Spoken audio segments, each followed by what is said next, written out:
ओम ज्ञानतिमिरन्धस्य ज्ञानाञ्जनशलाकया चक्षुरुन्मिलितं येन तस्मै श्रीगुरवे नमः। वाञ्छाकल्पतरुभ्यश्च कृपासिन्धुभ्य एव च पतितानां पावनेभ्यो वैष्णवेभ्यो नमो नमः। श्रीकृष्ण चैतन्य प्रभु नित्यानंद श्री अद्वैत गदाधर श्रीवासदि गौर भक्तवृंद। हरे कृष्णा कृष्ण कृष्णा हरे हरे, हरे राम राम राम हरे हरे।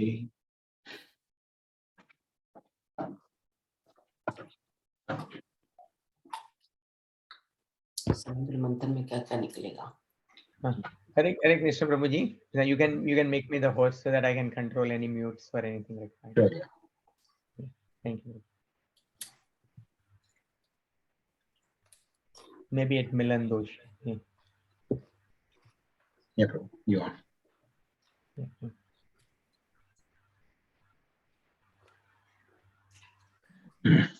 So, सभी को याद होगा हम लोग चर्चा कर रहे थे अमृत मंथन की। तो देवताओं को श्राप दिया दुर्वासा मुनि ने और असुरों ने उनको परास्त कर दिया। फिर भगवान की शरण लिए और भगवान ने कहा कि आप अमृत का मंथन करिए।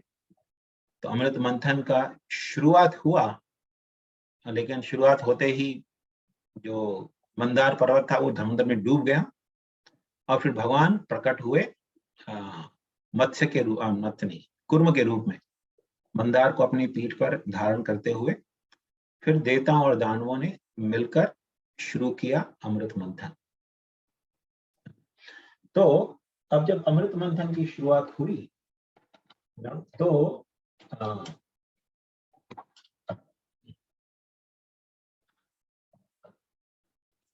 इस अमृत मंथन के दौरान ऐसा हुआ कि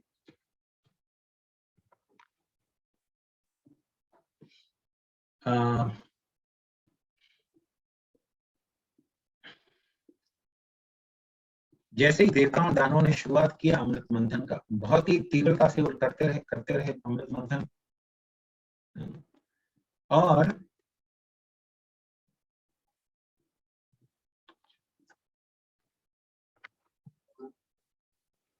सॉरी, वीडियो फ्रीज हो रहा था। तो देवता और दानव जब अमृत मंथन करने लगे तो सबसे पहली चीज, टोटल 14 चीजें निकली उस अमृत मंथन के दौरान, लेकिन सबसे पहला चीज जब निकला तो देवता और दानव तो सोच रहे थे कि अभी अमृत निकलेगा क्योंकि हम लोग मंथन कर रहे हैं अमृत के लिए। तो सबसे पहला चीज जो निकला वो निकला हलाहल। एक बहुत ही तीव्र तरह का जहर होता है जिसे हलाहल कहते हैं। तो ये जहर जो है इतना तीव्र होता है कि एक क्षण के अंदर, जैसे आजकल होता है ना पोटेशियम साइनाइड से भी लाखों गुना अधिक तीव्र जहर होता है वो। जैसे देखिए पोटेशियम साइनाइड क्या होता है, आजकल थोड़ा अगर जीवा पे रख भी दिया तो तुरंत एक क्षण में उसकी मृत्यु हो जाती है। तो लेकिन उससे भी हजारों लाखों गुना तीव्र जहर होता है हलाहल। तो ये हलाहल प्रकट हुआ और ये हलाहल जहर जो था वो धुएं के रूप में उठने लगा समुद्र से। तो ये जहर तो खैर आज साधारण व्यक्ति को तुरंत मार देता, लेकिन ये तो देवता और असुर थे, ये तो बहुत शक्तिशाली जीव थे, तो उनको बहुत विचलित करने लगा। ये लोग बहुत परेशान हो रहे थे उस जहर से, मरे नहीं लेकिन बहुत परेशान हो रहे थे। लेकिन वही जहर पूरे ब्रह्मांड में भी फैलने लगा और जब पूरे ब्रह्मांड में जहर फैल रहा था तो क्या कहते हैं कि सब जीव परेशान हो गए ब्रह्मांड में। सारे के सारे जीव जो थे उनको बहुत तकलीफ होने लगी। तो देवता और असुर सोचने लगे कि अब कुछ करना पड़ेगा, क्योंकि नहीं तो इस ब्रह्मांड के सभी जीव जो हैं वो मर जाएंगे, नष्ट हो जाएंगे। तो ये सोचते हुए देवतागण और असुरगण अमृत मंथन बंद कर दिए। उनको भी खुद को तकलीफ हो रही थी तो उन्होंने बंद कर दिया अमृत मंथन, सोचे कभी क्या करें। तब भगवान विष्णु वहां पर प्रकट हुए, बोले सुनो, हालांकि भगवान विष्णु पूरी तरह सक्षम है उस जहर को नष्ट करने में, लेकिन भगवान चाहते थे कि इस कालकूट को, इस जहर को पीने का श्रेय मिले भगवान शिव को, क्योंकि भगवान शिव जी जो हैं वो परम वैष्णव हैं, भगवान विष्णु के परम भक्त हैं। तो इसलिए भगवान चाहते थे कि ये श्रेय मिले महादेव जी को। तो उन्होंने कहा कि आप सब लोग मिलकर महादेव के पास जाइए, वो इस समस्या का निवारण कर देंगे आपके लिए। तो सारे देवता और असुर मिलकर गए कैलाश पर्वत पर और भगवान शिव जी से जाके प्रार्थना किया। बहुत सुंदर प्रार्थनाएं की उन्होंने भगवान से कि भगवान आप तो पूरी सृष्टि के निर्माण करता है, क्योंकि एक दृष्टि से भगवान शिव जी ही सृष्टि का निर्माण करते हैं। हालांकि हमने सुना रखा है कि ब्रह्मा ही निर्माण करते हैं और शिव जी संहार करते हैं और जो विष्णु है उसका पालन करते हैं, लेकिन हकीकत ये भी है कि शिव जी वो भी इस सृष्टि का निर्माण करने के प्रमुख स्तोत्र हैं। वो और उनकी भार्या माता पार्वती जो है, ये दोनों ही मिलकर सृष्टि का निर्माण करते हैं। एक्चुअली ब्रह्मा और सभी जीव इस जगत के जो है वो सब उनके बच्चे के समान। हालांकि भगवान शिव जी प्रकट होते हैं ब्रह्मा जी के शरीर से, भागवत में व्याख्या आती है कि ब्रह्मा जी को पिता माना जाता है शिव जी का भी, लेकिन फिर भी हकीकत यह है कि हरे कृष्ण प्रभु जी, सॉरी टू इंटरप्ट, अपॉलॉजीज। प्रभु आपका इंटरनेट पता नहीं मेरे लिए मतलब सुनाई दे रहा है। No, it is not clear. या नॉट क्लियर। प्रभु आपका इंटरनेट थोड़ा वीक लग रहा है फिलहाल। हाँ प्रभु जी आपकी आवाज क्लियर नहीं हो रही है। डिस्टर्बेंस है। Disturbance and breakage are in between. There is breakage. Maybe of Prabhu, for voice. time being, you can switch off your video. I know, without seeing you, but I think for the time being, maybe just give me 1 second. Just give me. I think there's no internet problem. I know what is the issue. Just give me 1 second. Actually, प्रभु अभी जब आप बोल रहे थे 1 second, I know what is the issue, बिल्कुल clear था। Yeah, I know what exactly issue. अभी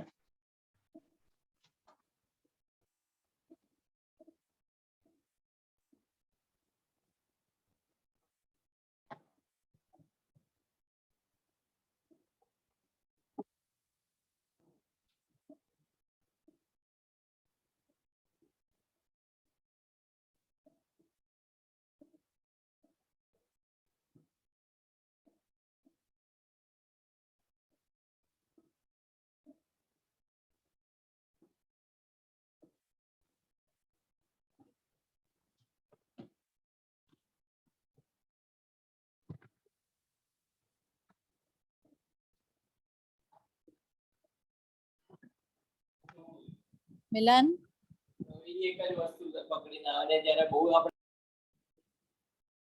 बोलो। काही आवाज નથી हाँ ओके सॉरी। अब बेटर है ना? Yes Prabhu, this is Clear. better. Clear. Thank you. Thank you। तो सारे देवता और दानव गए भगवान शिव जी के पास और उनको प्रार्थना की कि भगवान आप हमारा उद्धार करिए इस समस्या से। तो शिव जी ने अपनी पत्नी जो सती थी वहां पे उनसे पूछा कि भाई आपका क्या कहना है इस बारे में। तो सती तो जानती हैं कि भगवान शिव जी जो है वो कितने शक्तिशाली हैं, वो तो भगवान हैं। तो उन्होंने अपना परमिशन दे दिया कि ठीक है आप जाके इस समस्या का निवारण कर सकते हो उनके लिए, क्योंकि भगवान शिव जी भी एक अच्छे गृहस्थ का एग्जाम्पल प्रस्तुत करते हैं। वो नहीं गए चलो अभी देवतागण मेरे पास आ गए हैं तो अभी आप घर गृहस्थी को संभालो, मैं जा रहा हूं इनका समस्या का समाधान करने। नहीं, वो पूछे कि भाई अगर आपका परमिशन हो तो मैं जाऊं। पति पत्नी मिलके एक दूसरे के साथ रहते हैं प्रेम पूर्वक, तो एक दूसरे का ओपिनियन जरूर ले लेते हैं हर चीज में।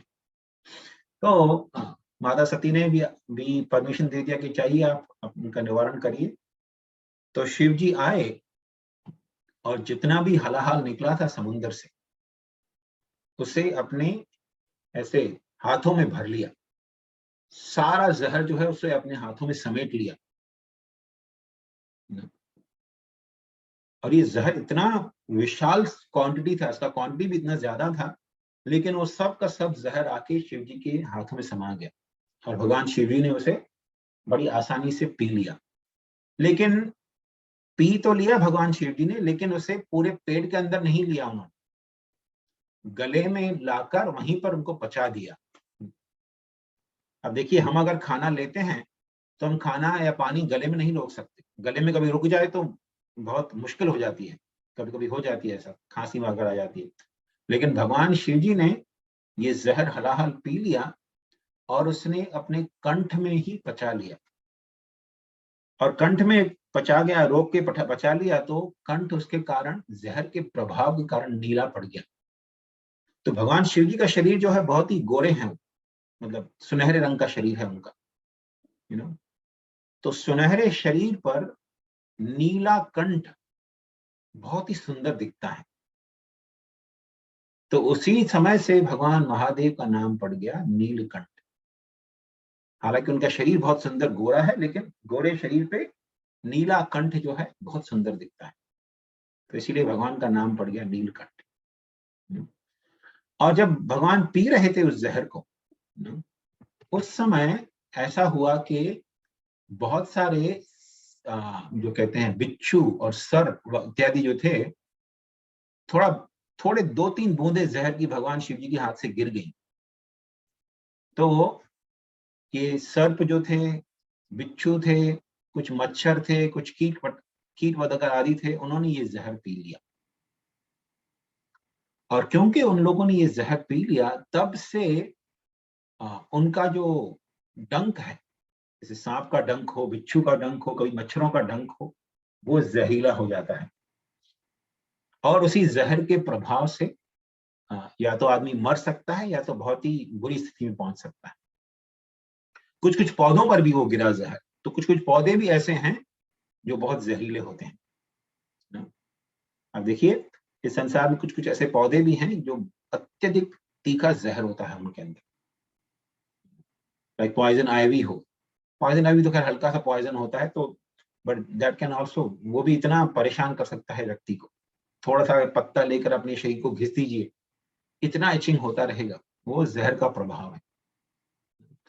तो इस प्रकार इस जहर का निवारण कर दिया भगवान शिव जी ने। और उसके पश्चात फिर अमृत मंथन चालू हुआ।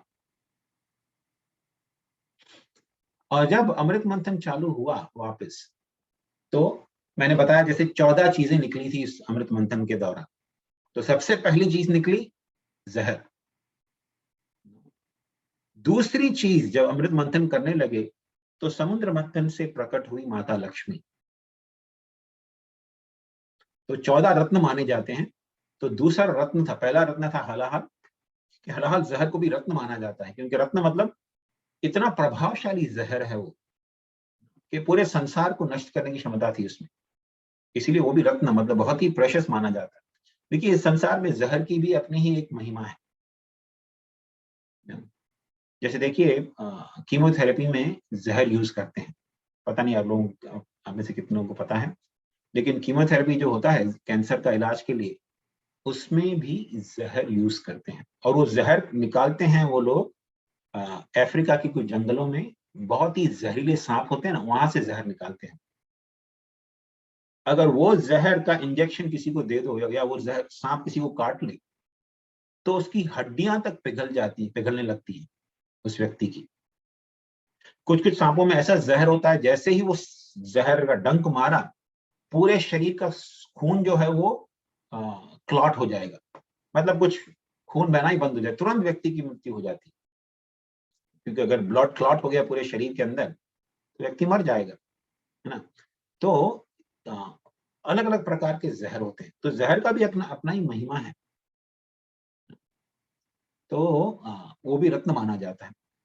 लेकिन जहर के पश्चात फिर माता लक्ष्मी प्रकट हुई, इसीलिए माता लक्ष्मी को कभी कभी समुद्र की बेटी भी माना जाता है, क्योंकि वो अमृत मंथन के दौरान क्षीर सागर से, समुद्र से उत्पन्न हुई थी। तो समुद्र को भी माता लक्ष्मी का पिता माना जाता है। और जब माता लक्ष्मी प्रकट हुई तो उनका सौंदर्य इतना आकर्षण करने वाला था, और सारे देवता और असुर चाहते थे कि, खैर देवता तो भगवान विष्णु के भक्त हैं तो वो नहीं चाह रहे थे ना, वो तो माता लक्ष्मी को माता के दृष्टि से देख रहे थे, लेकिन असुर चाह रहे थे कि ये लक्ष्मी जो है हमें वरण कर ले, हमारी भार्या बन जाए। जैसे रावण था, रावण का भी यही इच्छा था कि भाई सीता मुझे अपना पति मान ले। तो ये असुरों की नेचुरल प्रवृत्ति होती है, वो माता लक्ष्मी को अपनी भार्या बनाना चाहते, अपनी सेविका बनाना चाहते। लेकिन माता लक्ष्मी जो है वो सदैव नारायण के चरणों में ही बैठी रहती है, उनकी ही सेवा करती है, क्योंकि वो उनकी भार्या है, उनकी पत्नी है। अपने पति के अलावा वो किसी को नहीं चाहती। तो जब माता लक्ष्मी प्रकट हुई तो उस समय वो विवाहिता नहीं है, क्योंकि प्रकट हुई समुद्र से, मतलब जन्म हुआ भी उनका, तो विवाहिता तो नहीं है। तो विवाह करने के लिए वो अपने हाथ में माला लेकर ही प्रकट हुई थी। तो सारे असुर चाह रहे थे कि हमें मिल जाए ये लक्ष्मी, हमें हमारा वरण कर ले। तो लक्ष्मी देवी जो हैं एक एक व्यक्ति के पास जाकर उनका निरीक्षण कर रही थी, क्योंकि स्वयंवर ऐसा होता है ना, जैसे स्वयंवर मतलब जब स्त्री जो है अपने इच्छा से कोई पति को चुनती है, अपना पति चुनती है, तो उसे स्वयंवर कहते हैं। तो माता लक्ष्मी ने स्वयंवर रचाया अपना। तो हाँ, सबसे पहले वो जाती हैं सब असुरों के पास, तो असुरों में देखती हैं, करे ये लोग तो इतने, क्योंकि असुरों में एक कुछ गुण होते हैं, कुछ अवगुण भी होते हैं। तो आप इस जगत में भी निरीक्षण करेंगे तो ऐसे आपको गुण और अवगुण दिखने को मिल जाएंगे। असुरों का एक बहुत ही महत्वपूर्ण गुण ये होता है कि वो लोग बहुत ही क्या कहते हैं ना, युद्ध में बहुत ही तीव्रता दिखाने वाले लोग होते हैं। मतलब अपनी छाती पर वार सह लेंगे, कभी पीठ नहीं दिखाते हैं युद्ध में।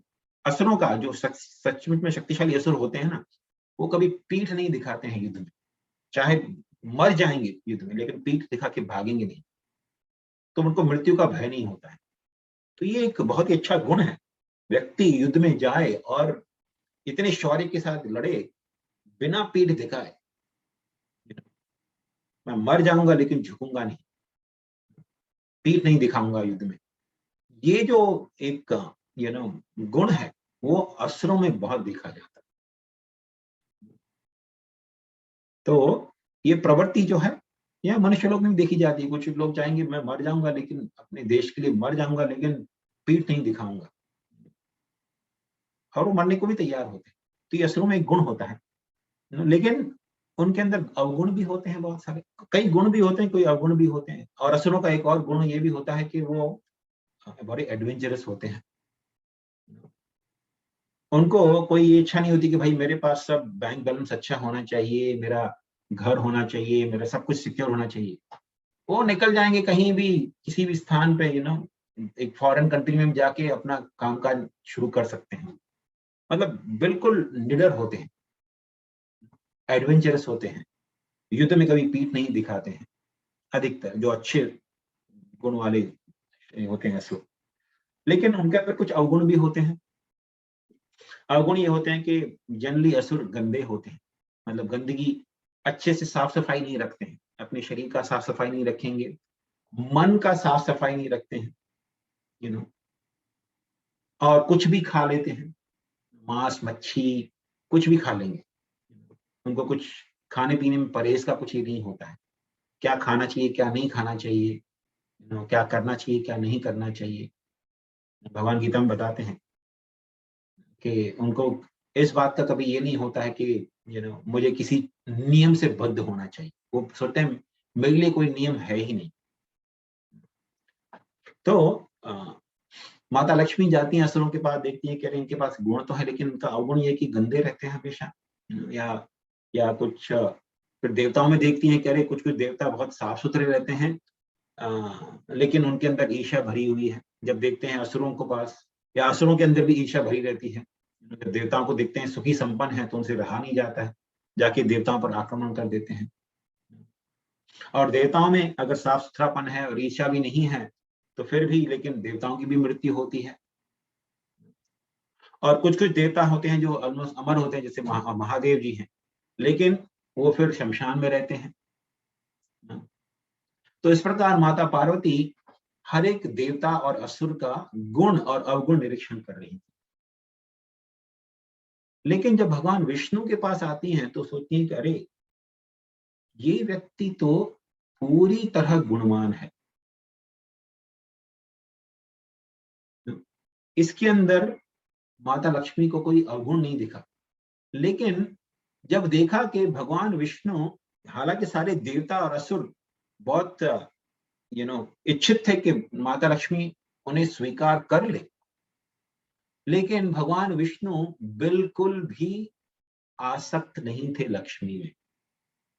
जब माता लक्ष्मी आती भी हैं भगवान विष्णु के सामने, देखा भगवान विष्णु तो अपनी योग निद्रा में से, मतलब बिल्कुल ही अपनी मग्न है। माता लक्ष्मी के प्रति उनको रत्ती भर भी आसक्ति नहीं थी। तो माता लक्ष्मी देखा इनके अंदर तो सारे गुण हैं, कोई दोष नहीं है, लेकिन फिर भी माता लक्ष्मी उनका गुणगान करने के लिए उनका दोष निकालती है। बोलती है ये देखो इस व्यक्ति के अंदर कोई दोष नहीं है और मैं इससे विवाह करना चाहती हूँ, लेकिन इसे मुझ में कोई आसक्ति नहीं है, ये इसका अवगुण है। तो हालांकि वो अवगुण नहीं है भगवान का, वो तो भगवान का गुण है कि भगवान किसी भी चीज में आसक्त नहीं, लक्ष्मी तक में आसक्त नहीं होते। भगवान अपने में ही रमण कर सकते हैं। जैसे पुरुषों में सबसे सुंदर अगर कोई है, देवी देवता असुर किसी को भी मान लीजिए, सबसे सुंदर अगर कोई है तो वो है भगवान श्री कृष्ण या भगवान नारायण बोल लीजिए। तो और अगर स्त्रियों में देखा जाए तो सबसे अधिक सुंदर होता है माता लक्ष्मी। तो माता लक्ष्मी को भी थोड़ा अभिमान था कि मैं ही सबसे सुंदर हूँ स्त्रियों में। भगवान पुरुषों में सबसे सुंदर है लेकिन स्त्रियों में सबसे सुंदर मैं ही। लेकिन भगवान ये भी अभिमान भंग कर देंगे बाद में माता लक्ष्मी का, वो बता देंगे कि स्त्रियों में भी वही सुंदर है सबसे। तो ऐसे भगवान विष्णु का चयन किया माता लक्ष्मी ने, लेकिन माता लक्ष्मी भगवान का चयन कर ली। उसके बाद फिर देवता और असुर फिर से अमृत मंथन में लग गए। तो फिर उस अमृत मंथन के दौरान सुरभि माता का जन्म हुआ। सुरभि गाय है जो अब स्वर्गलोक में रहती है, तो सुरभि का जन्म हुआ। तो देवताओं ने कहा कि भाई देखो, असुर लोग जो होते हैं ना, उनका खाने पीने का शैली क्या होता है, वो दूध वगैरह में ज्यादा रुचि नहीं रखते हैं, उनको खाने में अच्छा लगता है मांस। वो पशुओं का या नाना प्रकार के पक्षियों का मांस खाते हैं। तो देवताओं ने कहा कि देखो भाई, तुमको तो दूध में कोई रुचि नहीं है, हमको दूध चाहिए गाय का, तो हम गाय हम रख लेते हैं। तो देवताओं ने रख लो, हमें कोई गाय में रुचि नहीं है। तो आप देखेंगे असुरों की यही प्रवृत्ति होती है, उनको गाय पालन में कोई रुचि नहीं होती है। तो आज भी, आज के युग में भी आप देखेंगे जो व्यक्ति गाय का मांस खाना चाहते हैं, गाय का दूध तो लेते ही हैं लेकिन गाय का मांस खाना चाहते हैं, दूध निकालने के पश्चात गाय को मारने का प्रयत्न करते हैं। उनको लगता है, आजकल देखिए जैसे इंडिया में देख लीजिए, जहां भी हिंदू मुस्लिम का थोड़ा क्लैश होता है तो मुसलमान लोग दिखाने के लिए कि हम हिंदुओं से इतना ईर्ष्या करते हैं गाय को काटते हैं। लेकिन वो हिंदुओं के प्रति ईर्ष्या नहीं है, वो उनका आसुरिक प्रवृत्ति है। क्योंकि असुरों को गाय को काटने में मजा आता है, गाय को बचाने में मजा नहीं आता। तो ये असुरी शैली है, असुरों की प्रवृत्ति है, उनको गाय अच्छी नहीं लगती है। गाय का दूध निकाल के चूस के निकाल लेंगे पूरा, और चूस निकालने के बाद फिर गाय को काट देंगे। तो ये असुरों का स्वभाव है, कुछ रत्ती भर भी दया वगैरह नहीं होती है। तो देवताओं को बोला रख लो तुम, गाय हमें नहीं चाहिए। तो देवताओं ने सुरभि गाय को अपने पास रख ली। और सुरभि, ऐसा माना जाता है कि संसार में इस पृथ्वी पर जितनी भी गाय हैं वो सब उस सुरभि माता की संतानें हैं, उस सुरभि से ही जन्मी है। उसके बाद जब अमृत मंथन करने लगे तो एक सुंदर सा घोड़ा निकला, पूरा सफेद, दूध के जैसा सफेद घोड़ा। बहुत कम देखने को मिलता है ऐसा, लेकिन ऐसा एकदम सुंदर घोड़ा निकला। तो देवताओं के जो राजा थे बलि महाराज, उन्होंने बोला कि देखिए आपने गाय वगैरह तो रख ली, ये घोड़ा मैं रख लेता। तो इंद्र ने कहा ठीक है, आप घोड़ा रख लीजिए। और फिर घोड़ा निकला, उसके बाद अमृत मंथन किया तो एक हाथी निकला, एकदम सफेद हाथी, और हाथी के मोस्टली 2 दांत होते हैं, लेकिन इस हाथी के 4 टस्क थे, 4 दांत थे बड़े निकले हुए। तो उसका नाम था ऐरावत, हाथी का नाम था। तो इंद्र ने कहा देखो बलि महाराज, आपने घोड़ा रख लिया तो ये हाथी मैं रख लेता। तो दानव ने कहा ठीक है, आप रख लीजिए इसे। तो ऐसे बांट रहे थे, जो चीज निकल रही थी उसे बांट रहे थे। तो ऐरावत जो हाथी था उसे इंद्र ने रख लिया। और ऐरावत के साथ साथ एक हथनी भी निकली, जो ऐरावत की भार्या थी समझो। तो हाथी हथनी भी निकले, तो उनको इंद्र ने रख लिया। और फिर अमृत मंथन करने लगे तो मंथन से कौस्तुभ मणि निकली। अब भगवान विष्णु भी प्रकट हुए थे इस अमृत मंथन के दौरान। नीचे से वो मंदार पर्वत को धारण किए हुए थे मत्स्य के रूप, कूर्म के रूप में, और पर्वत के ऊपर भी भगवान बैठ गए थे, स्वयं विष्णु भगवान अजीत के रूप में बैठे हुए थे। अमृत, क्योंकि मंथनी होती है ना, देखिए मंथनी अगर नीचे से सपोर्ट है लेकिन ऊपर से सपोर्ट नहीं हो तो थोड़ा टेढ़ा मेढ़ा हो सकता है। तो भगवान अजीत ऊपर से उसे पकड़े हुए थे, ऐसे मंदार पर्वत को सपोर्ट किए हुए थे, नीचे से भी ऊपर से भी। और देवता और असुरगण उसका मंथन कर रहे थे, उसको घुमा रहे थे तेजी से। तो भगवान अजीत ने कहा कि देखो ये कौस्तुभ मणि मैं रख लेता हूं। तो देवताओं और दानवों ने दोनों ने कहा ठीक है, आप इसे रख लीजिए। और फिर उसके पश्चात पारिजात जो फूल होते हैं उनका पौधा निकला, और अप्सराएं भी निकली उसमें से। तो पारिजात का पौधा निकला तो देवताओं ने कहा इसे हम रख लेते हैं। तो असुरों ने कहा ठीक है, रख लीजिए। अप्सराएं निकली तो अप्सराओं को भी देवताओं ने रख लिया, बोले ये हमारे स्वर्ग में रहेंगी, स्वर्ग की शोभा बढ़ाएंगी।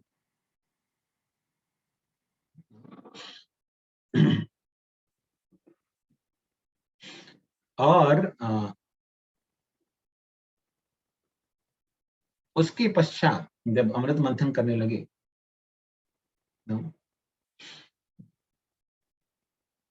वरुणी, वरुणी एक तरह की मदिरा होती है, तो वरुणी प्रकट हुई उस अमृत मंथन से। तो देवताओं ने इतनी सारी चीजें ले ली थी, असुरों ने कहा ये वरुणी हम ले लेंगे, क्योंकि ये दारू जो होती है ना, बस वरुणी वगैरह, वरुणी संसार में जितनी भी दारू वगैरह देखते हैं वो वरुणी का एक कह सकते हैं आपके परवर्टेड वर्जन है। तो इस संसार में जितने भी प्रकार के दारू वगैरह होते हैं उनको वरुणी की संज्ञा दी जा सकती है, लेकिन वरुणी जो होती है वो बहुत और भी बेहतर होती है, दारू से ज्यादा बेहतर होती है। तो भगवान विष्णु ने कहा कि ये असुरों को दे दीजिए, क्योंकि देवताओं को वरुणी नहीं पीनी चाहिए, देवताओं को अमृत पीना चाहिए। तो ये वरुणी जो है असुरों ने रख ली। तो देखिए इस संसार में भी आप देखिए, जो लोग दारू पीने का बहुत शौकीन होते हैं ना, उनके अंदर ये आसुरिक प्रवृत्ति होती है। मांस खाना, दारू पीना, ये सब आदतें होती हैं असुरों में। और उसके पश्चात देवता और असुर ये सारी चीजें मिल गई तो बहुत तेजी से मंथन करने लगे, और मंथन किए जा रहे हैं, लेकिन फिर भी कुछ अमृत का नामो निशान प्रकट नहीं है। तो भगवान अजीत जो कि ऊपर बैठे हुए थे पर्वत के, वो तो स्वयं भगवान नारायण है, विष्णु है, तो उन्होंने सोचा कि इतना प्रयत्न करने के पश्चात भी अमृत नहीं निकला है, तो अब देवता और असुर थकते जा रहे थे, वसुकी भी थक गया था, क्योंकि सोचिए उसका शरीर से इतना तेजी से मंथन किया जा रहा था, उसका शरीर टूट गया था पूरा, कई जगह से उसको स्किन फट गई थी, खून बह रहा था, क्योंकि पर्वत पूरा सोने का पर्वत था। तो पर्वत तो स्मूथ नहीं होता है, पर्वत तो उबड़ खाबड़ होता है, तो उसका शरीर छिल गया था बहुत जगह से। तो भगवान अजीत ने देखा कि अरे ये लोग तो थक रहे हैं। तो भगवान प्रकृति के 3 गुणों के द्वारा उनके अंदर प्रकट हो गए। तो देखिए देवता गण जो हैं वो सत्व गुण में स्थित हैं। तो सत्वगुणी व्यक्ति क्या सोचता है, क्या चीज उसे प्रेरणा देती है कुछ भी करने की, भले ही थक गया हो लेकिन फिर भी प्रेरणा देती है, क्या चीज उसे प्रेरणा देती है? तो देवतागण सोचने लगे कि अरे हम तो भगवान विष्णु के भक्त हैं, भगवान विष्णु ने हमें आज्ञा दी है ये अमृत मंथन करने की, भले ही अभी हम थक गए हैं लेकिन हम नहीं रुकेंगे, हम भगवान की इच्छा को अवश्य पूरा करेंगे। वो ये नहीं सोचता कि हम अमृत मंथन निकलेगा हम पी लेंगे, तो ये इच्छा नहीं था उनके अंदर। उनके अंदर अच्छा था, भगवान ने हमें आदेश दिया है ये चीज करने का, तो भगवान की संतुष्टि के लिए हम ये प्रयत्न करेंगे, ये उनकी चेतना थी। तो ये देखिए ये चेतना जो है ना बहुत महत्वपूर्ण है। इस संसार में सबसे महत्वपूर्ण चीज है व्यक्ति की चेतना, व्यक्ति का मनोभाव क्या है, ये बहुत महत्वपूर्ण है। जैसे श्रील प्रभुपाद जी उदाहरण देते हैं कि यमराज जो है ना, जैसे यमराज मान लीजिए वो दंड देते हैं सब जीवों को, जो लोग पाप कार्य में रक्त रहते हैं उनको दंड देते हैं, लेकिन यमराज का हृदय बहुत कोमल है। लोग हालांकि इस जगह में बोलते हैं अरे तू तो यमराज का भाई है, भाई बड़ा भाई है तू यमराज का, साक्षात यमराज बन गए हो तुम तो। अगर कोई बहुत ही क्या कहते हैं बहुत ही कठोर बन जाता है तो उसे यमराज की तुलना दी जाती है उसके। लेकिन हकीकत में यमराज बहुत ही कोमल हृदय वाले भगवान विष्णु के भक्त हैं। उनके अंदर रत्ती भर भी किसी के प्रति ईर्ष्या नहीं होती है।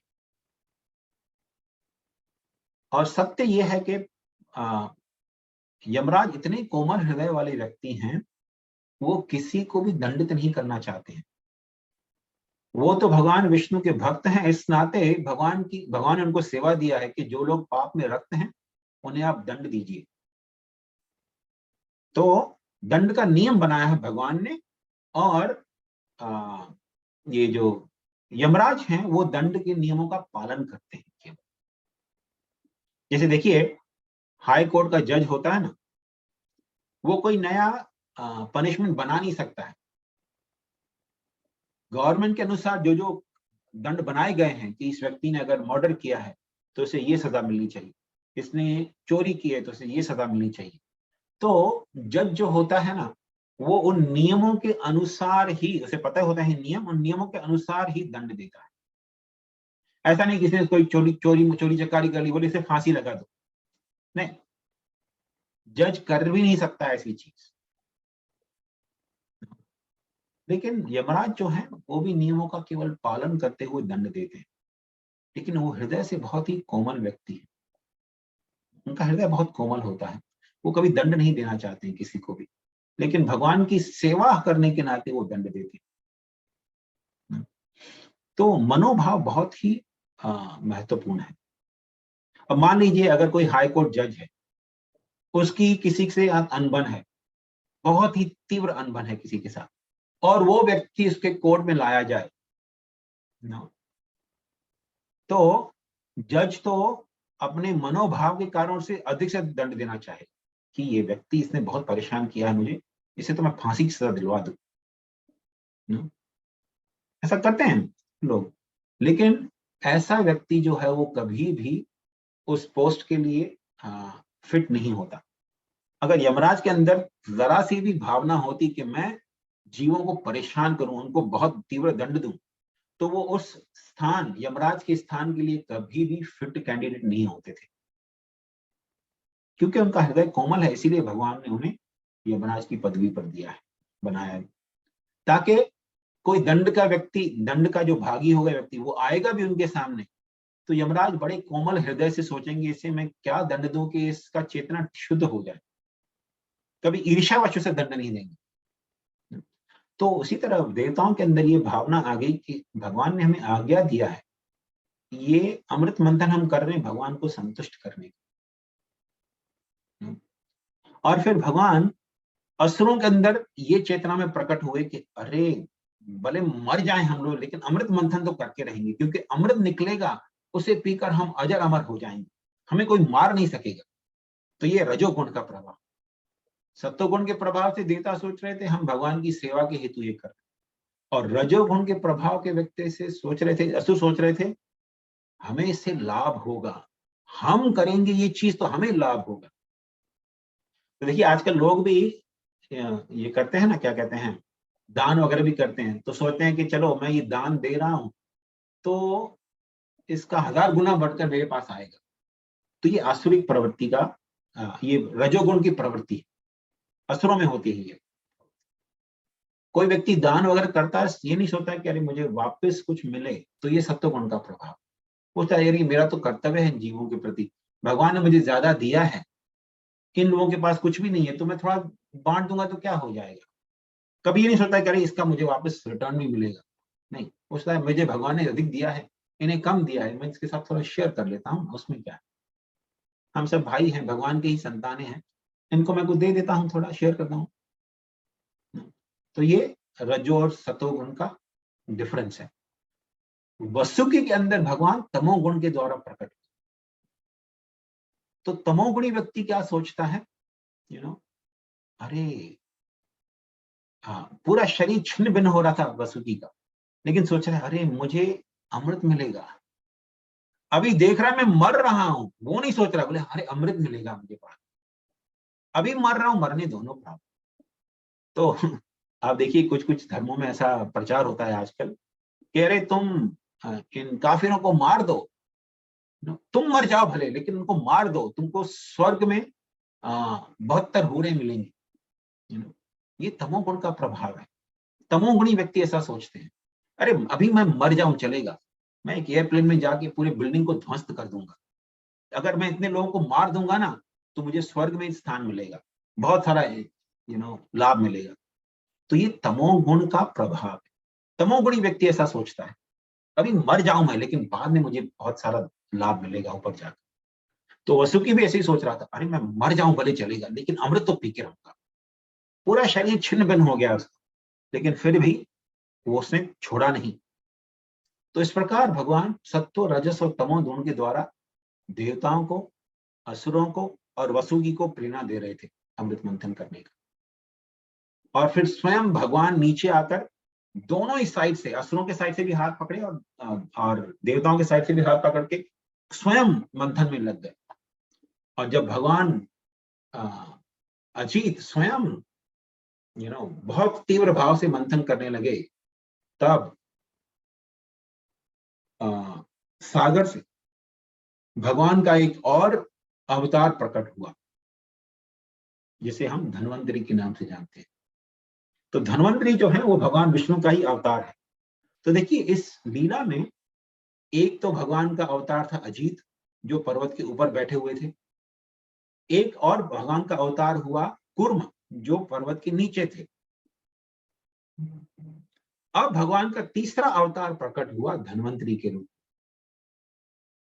और भगवान धन्वंतरी जो थे वो हाथ में कलश लिए हुए थे जिसमें अमृत था।